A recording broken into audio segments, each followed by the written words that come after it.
Think about the last time you typed a destination into your map app. Oh, yeah. Like sitting in the driveway waiting for it to load. Right, exactly. You're sitting in your car, you punch in the address, and the screen lights up with that perfectly crisp, glowing blue line. Very satisfying. It is. It cuts straight through the digital landscape, and it offers this beautiful mathematical certainty about exactly how to get from point A to point B. And human psychology is, well, it's deeply, almost magnetically drawn to that blue line Because it's easy. because it acts as a cognitive anchor. It whispers this very seductive promise to us, right? It says, like, follow this exact undeviating path and you'll arrive at your destination as quickly and efficiently as mathematically possible. Right, no guesswork. Exactly. It eliminates ambiguity, which Yeah. is something our brains are just constantly seeking to avoid. I mean, it is the ultimate picture of efficiency. But then imagine you are halfway through your drive, the screen suddenly flashes red. Oh, the dreaded red line. Right. There is a massive accident up ahead, bringing the entire highway to a standstill. And before you can even fully process the delay, the app recalculates. Yep. That comforting, straight blue line just vanishes. And in its place, the app throws you onto this jagged, bizarre side street route that, winds through neighborhoods you've never even seen. Looking less like a route and more like a spilled bowl of spaghetti. Exactly. And your immediate visceral reaction to that recalculation is, well, it's almost always frustration. Oh, absolutely. You feel an acute sense of loss. Psychologically, you are being pulled away from the physical, geometric center of your objective. Because you're turning the steering wheel left when your brain knows the destination is technically to the right. Right. It feels entirely counterproductive. You're like, why am I going west to get east? But the reality that we all know from painful firsthand experience is that if you stubbornly ignore that recalculation, Which people do all the time. they do. Yeah. If you force your way down that original straight blue line simply because it is technically the most direct geometric route, you end up sitting in gridlock for 3 hours. Yeah. The straight line, the theoretically fastest route, literally transforms into a parking lot.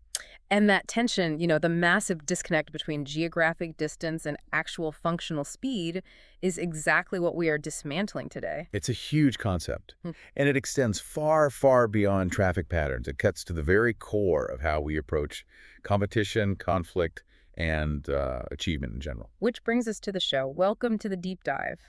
Today, we are completely immersing ourselves in a single, highly concentrated stack of materials, all orbiting around one monumental conceptual theme. An indirect approach. Yes, the indirect approach. And our primary anchor for this exploration is the foundational, arguably legendary book by the British military historian B.H. Liddell Hart, which is appropriately titled Strategy, the Indirect Approach. It's a brilliant text. I mean, it was forged in the fires of military history, analyzing thousands of years of warfare. Yeah, but it's not just for generals, right? Not at all.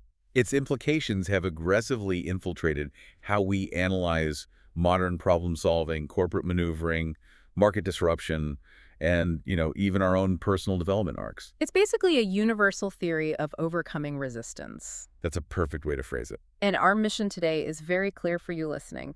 We are going to unpack, analyze, and fundamentally answer the fascinating central question posed by the source material. Which is such a great question. It really is. The question is, why is the shortest path to your goal most often the most winding? It challenges our most hardwired assumptions about efficiency. It really flips everything upside down. It tells us that almost everything we have been taught about success, about pushing through obstacles, and about the sheer force of will, well, it might actually be the exact thing holding us back. Yeah. And to understand the profound depth of Liddell Hart's premise, we have to start by examining the origins of that false assumption. Like, why do we think this way in the first place? Exactly. We have to look at why human instinct naturally favors the direct route. And it begins with the simple geometry of goal setting. Geometry, okay. Think about it. From our earliest days in elementary school, we are taught this absolute mathematical axiom. Yeah. A straight line is the shortest distance between 2 points. Right. It is unassailable in geometry. You put 2 dots on a piece of paper, you lay down a ruler, you draw a line. It's clean, it's logical, and it requires the absolute minimum amount of ink. So what's the trap? Because that sounds pretty solid. The trap is that we take that geometric truth, which relies on a frictionless two-dimensional plane, and we mistakenly apply it to the incredibly complex, friction-heavy, three-dimensional reality of human endeavors. Oh, I see. We assume that if a company wants more market share, the straight line is to launch a product with the exact same features as the market leader Hmm. and just, spend aggressively more on advertising. Or, like, on a personal level, we assume that if we want a promotion, the straight line is to simply work more hours, generate more output, and basically just demand the title from the boss. Right. It is the brute force mentality. But the critical flaw in that thinking, the massive blind spot that Liddell Hart spends hundreds of pages exposing, is that a geometric straight line exists in a vacuum. It completely ignores the real world. It ignores the fundamental laws of physics, specifically the concept of resistance. In the real world, the straight line between you and your objective is almost always occupied by something hostile, Right, like an entrenched competitor or just a stubborn obstacle. or even just a deeply institutionalized status quo. Yeah. And we see the consequences of ignoring that resistance constantly. Yeah. The direct approach assumes a passive environment. It assumes the obstacle will simply yield to your forward momentum if you just, push hard enough. But environments are never passive. Rarely, Right. especially in competitive landscapes. So the straight line thinker becomes so violently obsessed with the trajectory, with maintaining that forward push, that they become entirely blind to the catastrophic toll it is taking on their resources. Their capital, their time, their energy. All of it. They view any detour or tactical retreat as a failure of determination, rather than what it actually is, a triumph of strategic awareness. I think about this in terms of fluid dynamics. Oh, interesting. How so? Well, it's like water flowing down a mountain. The geometry of the mountain dictates that the absolute shortest path to the ocean is a straight line drawn right through the center of the rock. Right. But the water does not try to bore a hole straight through a solid granite boulder. It takes the physics into account. It feels the resistance. Exactly. It naturally flows around the immovable object, it finds the crevices, and it takes the winding, meandering path. And yet, over time, that water taking the indirect winding route is the actual force that carves the Grand Canyon. That's a great analogy. The indirect approach isn't weak or passive. It is the most destructive, persistent force in nature exactly because it never wastes its energy fighting immovable objects. That fluid dynamics analogy perfectly captures Liddell Hart's underlying thesis. Water manages its energy perfectly. And energy management is where Liddell Hart derived his entire philosophy. And he learned this the hard way, didn't he? The hardest way imaginable. It was born out of the most horrific failure of energy management in human history. The trench warfare of the First World War. Yeah, this is where the history becomes absolutely vital to understanding the theory. For everyone listening, we cannot separate the concept from the crucible it was formed in. We really can't. Liddell Hart wasn't just, some academic sitting in a library dreaming up business strategies. He was a junior infantry officer in the British Army during World War I. He was there. He survived the Battle of the Somme in 1916. And the Battle of the Somme is the ultimate tragic monument to the direct approach. Break that down for us. What happened? Well, the British High Command, primarily General Douglas Haig, operated on pure geometric logic. The objective was the German trench line. The shortest path was across no man's land. Just a straight line across a field. Exactly. So the strategy was to unleash this unprecedented artillery bombardment to destroy the physical defenses and then just have hundreds of thousands of men walk in a straight line across the field to claim the territory. It was the absolute distillation of the battering ram approach. And the result of that direct approach was catastrophic.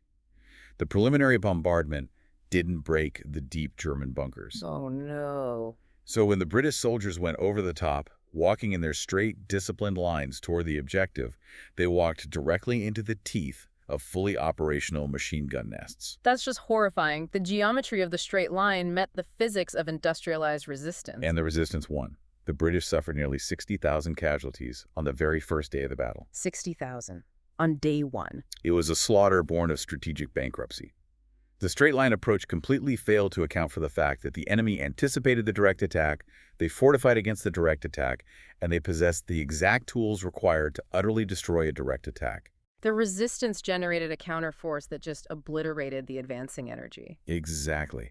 And Liddell Hart witnessed this firsthand. He was gassed, he lost countless friends, and the trauma of that geometric, straight-line thinking led to a kind of intellectual rebellion for him. I can't even imagine. So after the war, He dedicated his life to studying thousands of years of military history to prove that the horrors of the Somme were not some tragic necessity of war, but a profound failure of strategy. He looked back through the centuries and realized that almost none of the great, decisive victories in history were achieved by two forces lining up and smashing their strongest points into each other until one ran out of men. Right.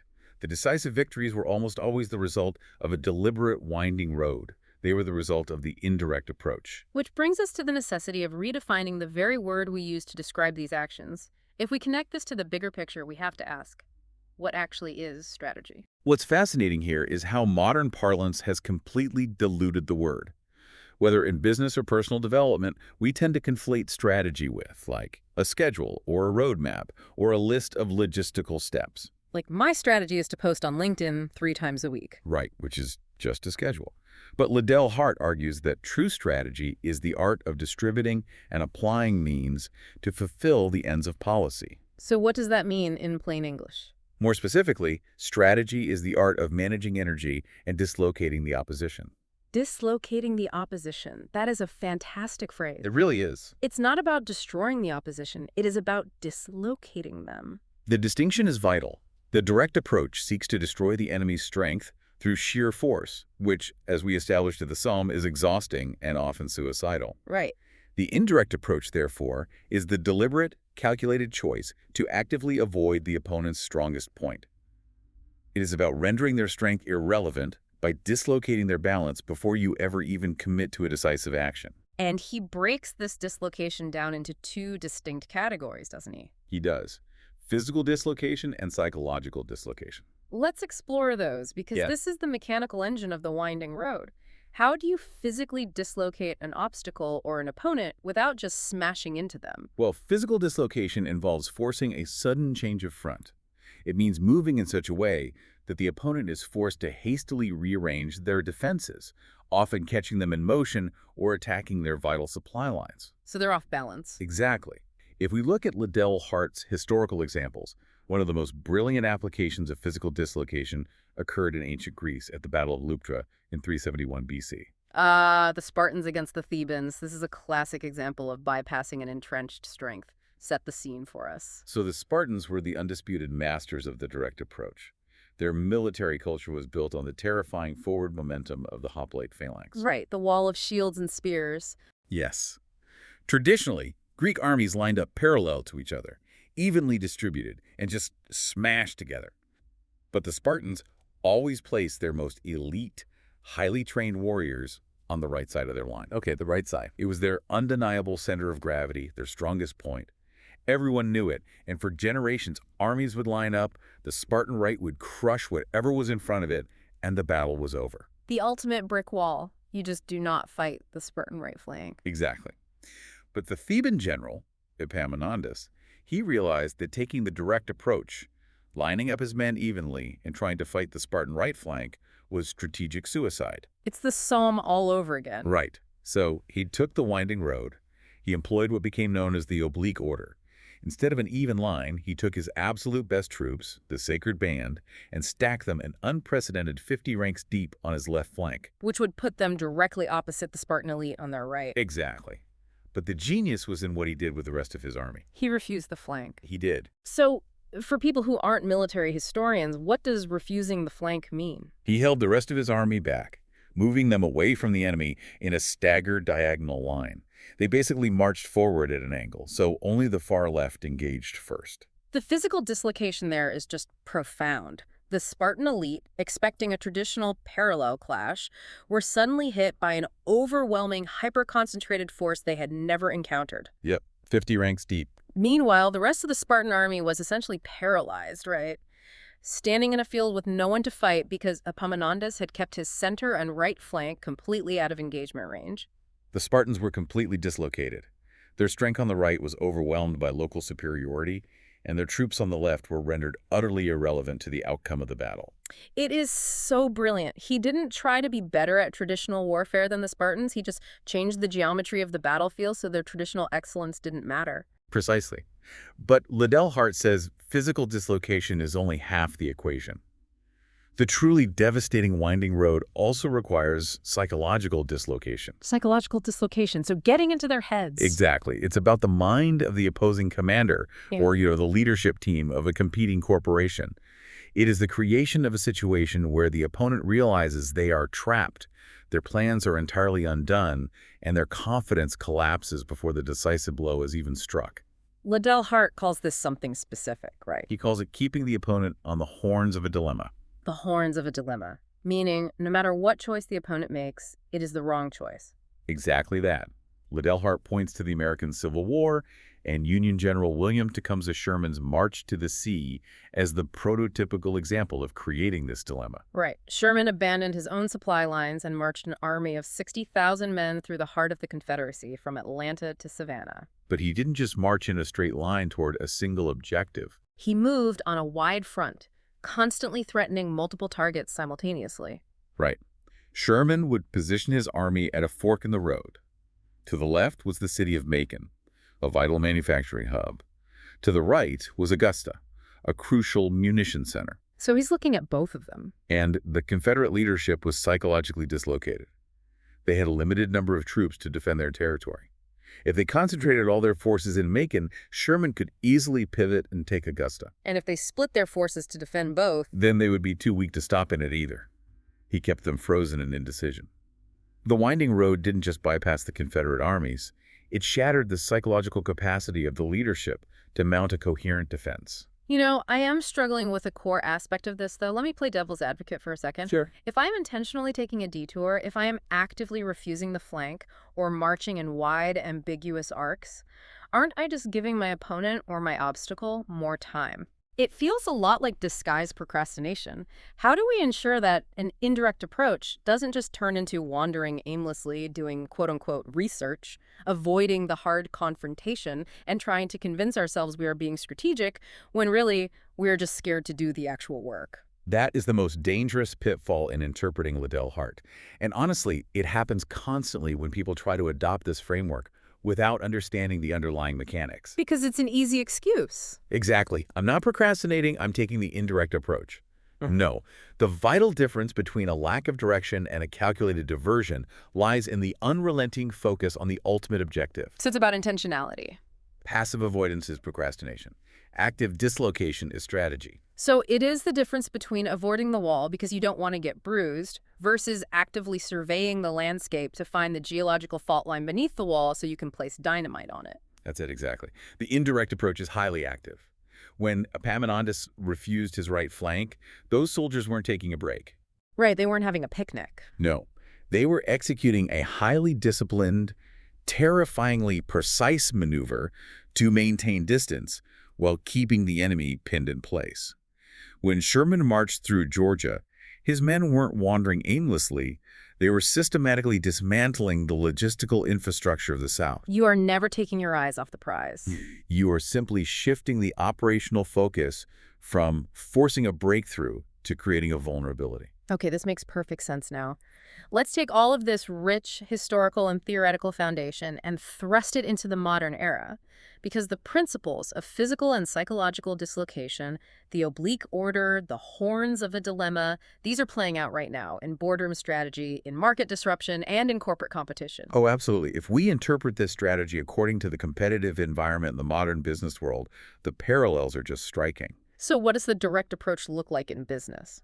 In business, the direct approach is often seen in pure price wars or in trying to match a dominant competitor feature for feature. Like a startup trying to out-Amazon Amazon. Yes. When a startup tries to do that by simply building a website with a large inventory and trying to optimize shipping logistics, they are launching a frontal assault against a fortified trench.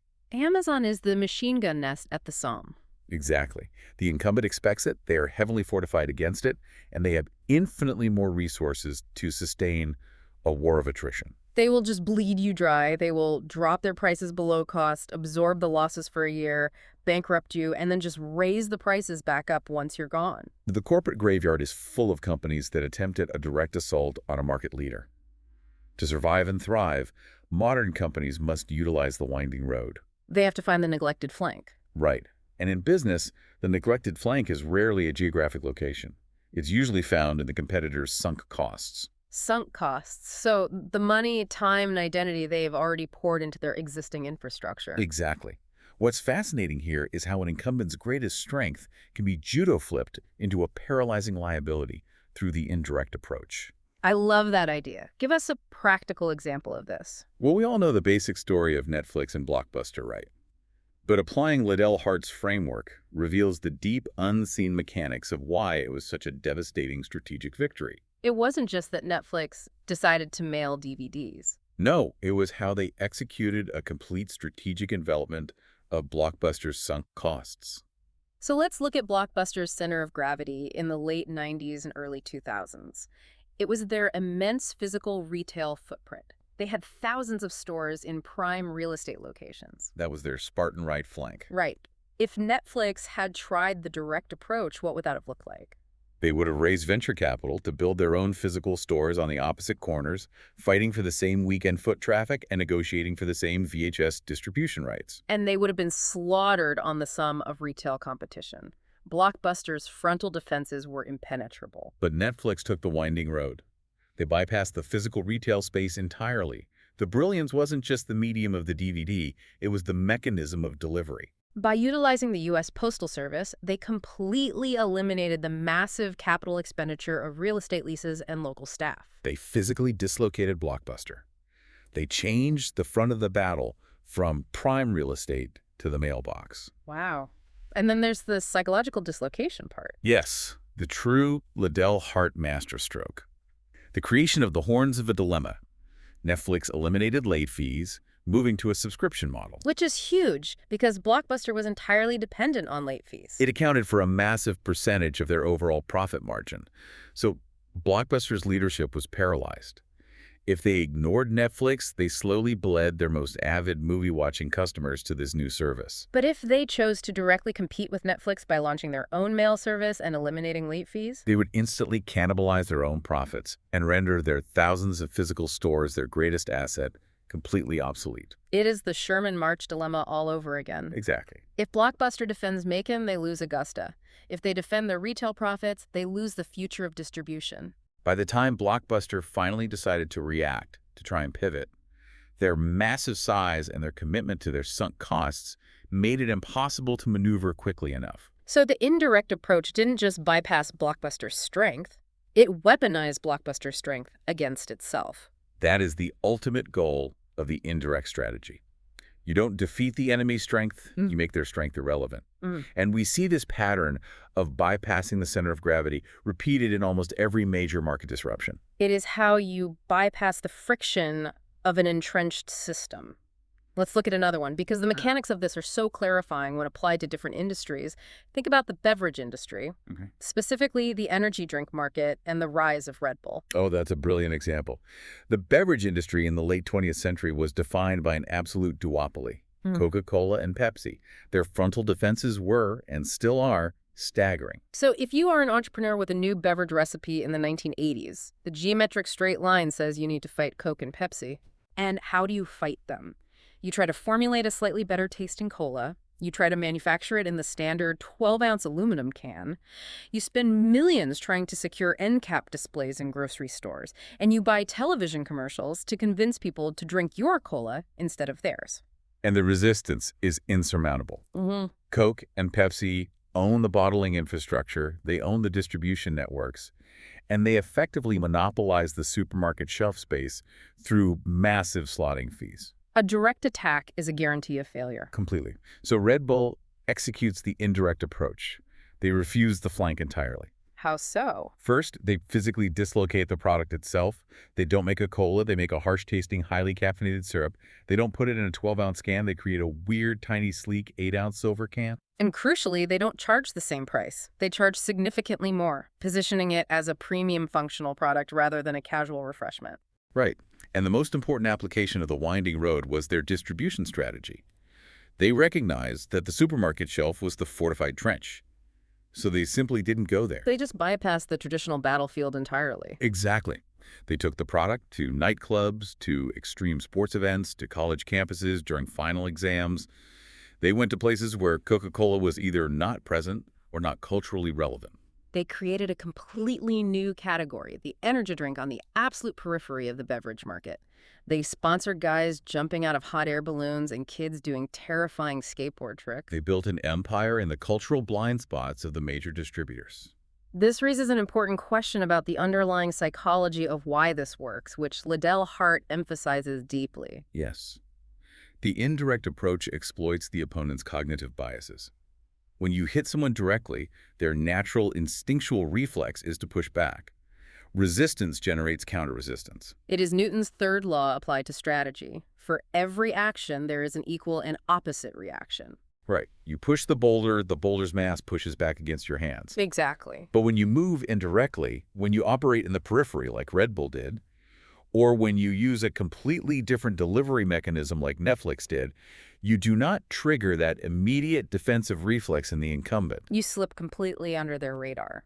The leadership at Coke and Blockbuster didn't view these strange peripheral activities as a threat to their core business, because it didn't look like the geometry of the straight line they were used to fighting on. They dismissed it as a niche novelty. And by the time the giant corporations realized that the winding road was actually a strategic envelopment of their entire market, the disruptor had already gathered massive momentum. They secured a loyal customer base and achieved scale. And the incumbent is left sitting static, guarding a fortress that is no longer relevant to the war.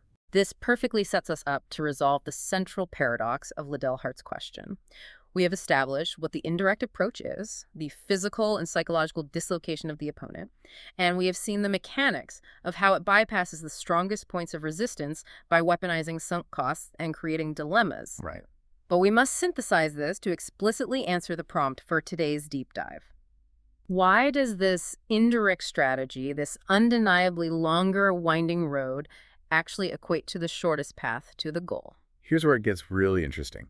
Because resolving the paradox requires us to fundamentally redefine how we measure distance and speed. Okay, redefine it how? Well, if we only measure distance in pure geometric terms, in miles on a map, in the number of steps taken, or in the directness of a trajectory, then yes, the winding road is obviously longer. Right. But if we mature our perspective and measure distance in terms of functional speed, which accounts for friction, the depletion of energy, and the time spent overcoming absolute blockages, the calculus completely flips. Functional distance is the true metric of strategy. Exactly. The straight-line thinker, standing at the massive obstacle, slamming their battering ram into the reinforced door, might geometrically be standing only 2 feet away from their goal. 2 feet. But functionally, it might take them 3 years of exhausting, capital-draining, morale-crushing labor to finally break through that door. And when they do, their forces are completely depleted. While the winding road thinker turns 90 degrees away from the door, geometrically they are walking away from the goal. Yes. They walk a mile down the perimeter wall, they find a lightly guarded side gate or a structural vulnerability, they slip through, and they walk a mile back up the inside of the compound to the objective. Geometrically, they traveled over 2 miles to travel 2 feet. But functionally, temporally, and energetically, they achieve the objective in a fraction of the time, and they arrive with their resources entirely intact, ready to capitalize on the victory. Because by taking the winding road, you bypass the friction. You bypass the direct conflict that stalls forward momentum. Therefore, the winding road requires significantly less forced effort. So the winding road is actually the shortest path, because it is the path of least resistance. It is the only path that ensures you actually arrive at the goal without destroying yourself in the process. If we synthesize Liddell Hart's framework into a concrete, step-by-step implementation plan for applying this to modern corporate strategy or even high-level personal objectives, the phases become very clear, and they demand a rejection of ego. Let's build this out. I love that. Step 1 has to be mapping the environment and identifying the center of gravity. Precisely that. Step 1 is a ruthless, objective analysis of the competitor's strongest assets, which are usually their greatest sunk costs. You have to draw a red box around their massive distribution network, their entrenched brand loyalty, or their deep pockets, and actively decide not to compete there. Which requires enormous discipline to look at the market leader and say, we will not fight them where they are strong, because the natural corporate ego wants to prove it can beat the best at their own game. And step 2 is identifying the line of least expectation. The line of least expectation is the domain the competitor has actively dismissed as unimportant. It is the blind spot created by their own success. For Blockbuster, it was the Postal Service. For Coke, it was the extreme sports niche. You have to find the area where the incumbent feels no need to exert defensive energy. So step 3 is the movement along the line of least resistance. This is where you allocate your resources. You move swiftly into that neglected space, establishing your foothold, building your product, and securing your initial base without triggering the incumbent's defensive alarms. You use agility and speed because you aren't carrying the heavy armor required for a frontal assault. Which perfectly aligns with why agility and the concept of pivoting are such celebrated ideas in modern startup culture. A pivot is essentially a real-time application of the indirect approach when a straight line becomes unexpectedly blocked. Oh man, that is so true. The story of Slack is the quintessential modern pivot, illustrating the movement along the line of least resistance. Yeah, Slack didn't start as a communication tool, did it? No.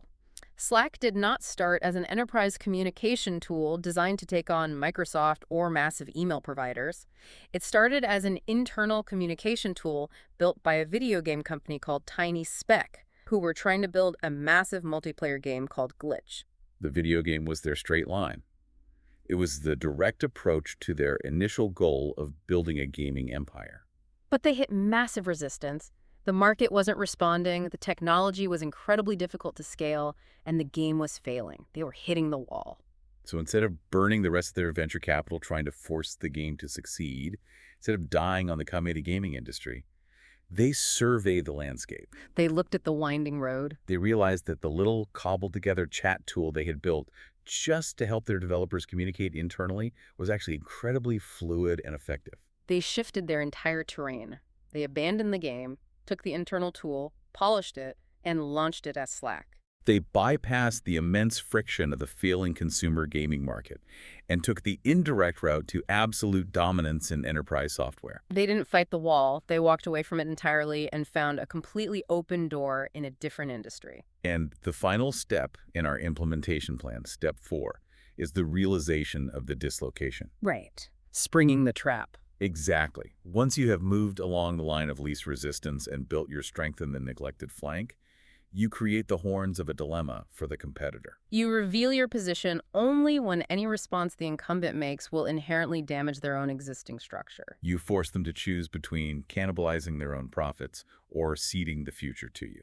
This framework is incredibly potent for billion-dollar corporations, but I want to turn this directly to you, the listener, for a moment.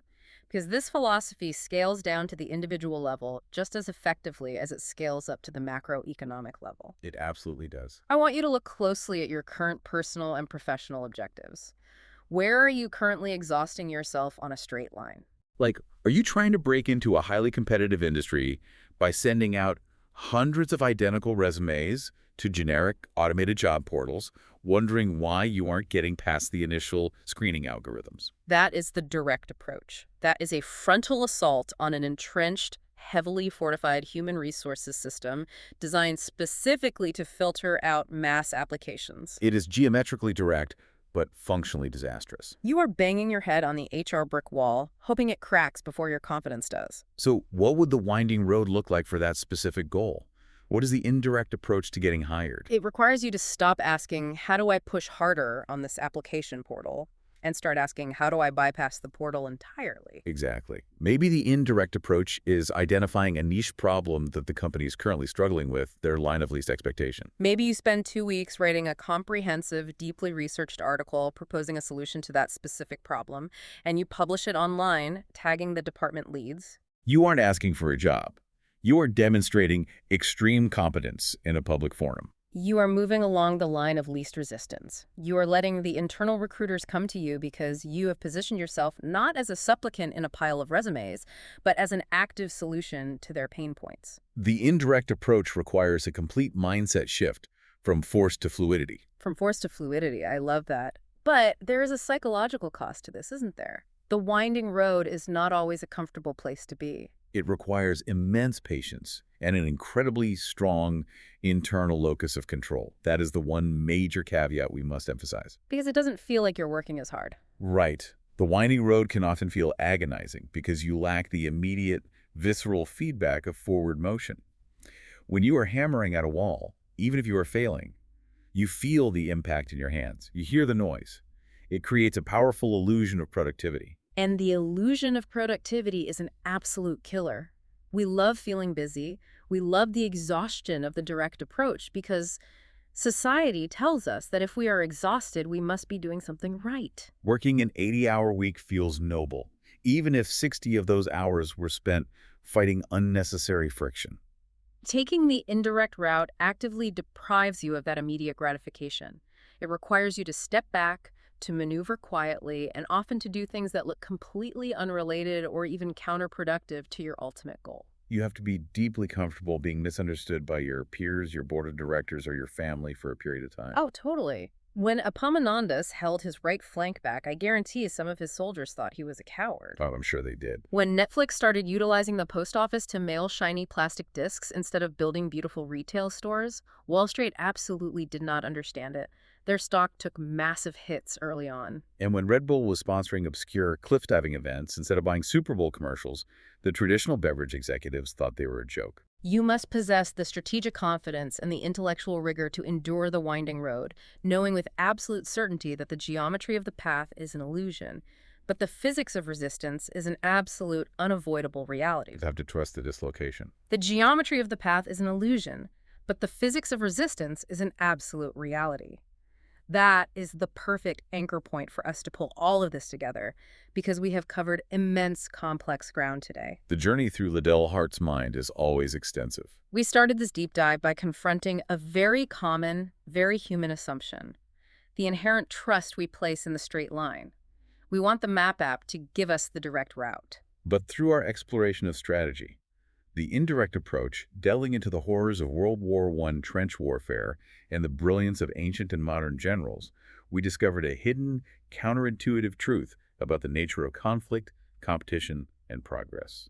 We learned that directness almost always equals maximum resistance. Whether it is a fortified trench line at the Somme, a massive corporate incumbent like Blockbuster sitting on billions in retail assets, or just a stubborn, entrenched habit in our own daily lives. Attacking the strongest point head-on is a guaranteed recipe for resource depletion and eventual defeat. And so we concluded that the winding road, the indirect approach, is strategically superior. By identifying the resistance, actively locating the neglected flank or the sunk cost vulnerability, and shifting the paradigm to force a dislocation, we bypass the friction entirely. The ultimate takeaway is that the indirect approach is never an excuse for passivity or procrastination. It requires rigorous analysis, active maneuvering, and intense discipline. It is about applying your effort and your limited resources precisely where they will be most effective, effectively transforming the longer geographic route into your functionally fastest route to success. Is the ultimate manifestation of working smarter, not harder, played out on a grand strategic scale. It is about letting the GPS recalculate, taking you through the weird, unfamiliar side streets and the winding roads so you can actually get home in time for dinner, instead of sitting on the highway staring at the bumper in front of you, grinding your gears in the illusion of direct progress. The blue line is a comforting lie. The jagged, winding recalculation is the truth of navigating a complex, friction-filled world. I love that. But before we wrap this up and let you get back to your day, I want to leave you, the listener, with a final lingering question to mull over. Something to chew on as you look at the obstacles, the competitors, and the straight lines in your own life. Always good to leave them thinking. We have established quite thoroughly that the indirect approach is the superior strategy for bypassing resistance. But if the indirect approach is truly the most effective strategy, what happens when the paradigm shifts entirely? A fascinating structural dilemma. Right. Think about a world or a specific market where every single company, every competitor, and every ambitious individual has read Liddell Hart. They are all actively trying to take the winding road. They are all anticipating the flank, searching for the periphery, and actively avoiding the center. In that hyper-sophisticated environment, does the straightforward, direct, blunt force path eventually become so entirely abandoned, so completely undefended, that a sudden, brutal straight line magically transforms into the new, unexpected, indirect approach? The moment the winding road becomes the expectation, the straight line becomes the surprise. That is a brilliant paradox to end on. Something to think about the next time you find yourself stuck in traffic, staring at that straight blue line on your screen. Thanks for joining us on this deep dive. Keep analyzing your environment, keep looking for the winding road, and we will catch you next time.